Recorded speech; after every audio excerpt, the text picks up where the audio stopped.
नांदेड़ को medical hub की हैसियत हासिल होती जा रही है। नांदेड़ के अस्पतालों में जदीद मशीनरीज का इस्तेमाल अब आम हो रहा है। छाती के कैंसर जैसे इमराज के लिए भी अब नांदेड़ में इलाज कराया जा सकता है। डौले अस्पताल में इसके लिए माइक्रो एंड्रोस्कोपी और डिक्टोस्कोपी की मशीनें इस्तेमाल की जा रही है, जिससे छाती के अमराज खुसूसन छाती के कैंसर का मौसर अंदाज में इलाज किया जा सकता है। डौले अस्पताल की सर्जन डॉक्टर अंजलि अरविंद डावले ने नांदेड़ क्लब के कॉन्फ्रेंस हॉल में एक प्रेस कॉन्फ्रेंस मुनाकिद की। इस प्रेस कॉन्फ्रेंस में डॉक्टर अंजलि अरविंद डावले ने इन नई मशीनों के असर और इलाज पर रोशनी डाली।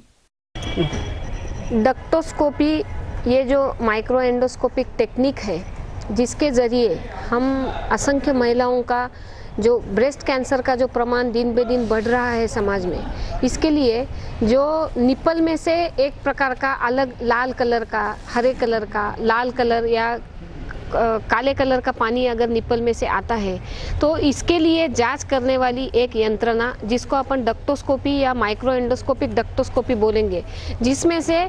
ब्रेस्ट के छोटे छिद्र में से, होल में से जहाँ से दूध आता है, वहाँ उस नलिका में ये एंडोस्कोप, ये जांच, ये माइक्रोस्कोप अंदर जाके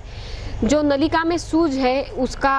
अगर एखादा कोम्ब है जिसका लक्षण ये एखादी कैंसर का लक्षण हो सकता है, ऐसा जांच करने वाली ये यंत्रणा डावड़े हॉस्पिटल में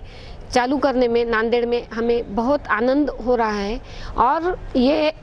ऐसा एक टेक्निक है जिसके ज़रिए असंख्य महिलाओं का कैंसर होने के पहले का स्टेज या कैंसर होने के पहले का निदान करने वाली ये पद्धत है। इसके पहले यह यंत्रणा सिर्फ मुंबई के हिंदुजा हॉस्पिटल में या अहमदाबाद ऐसे एक दो गिने चुने शहरों में ये यंत्रणा उपलब्ध थी, लेकिन अभी ये अपने नांदेड़ शहर में डावड़े हॉस्पिटल में हमने उपलब्ध की है।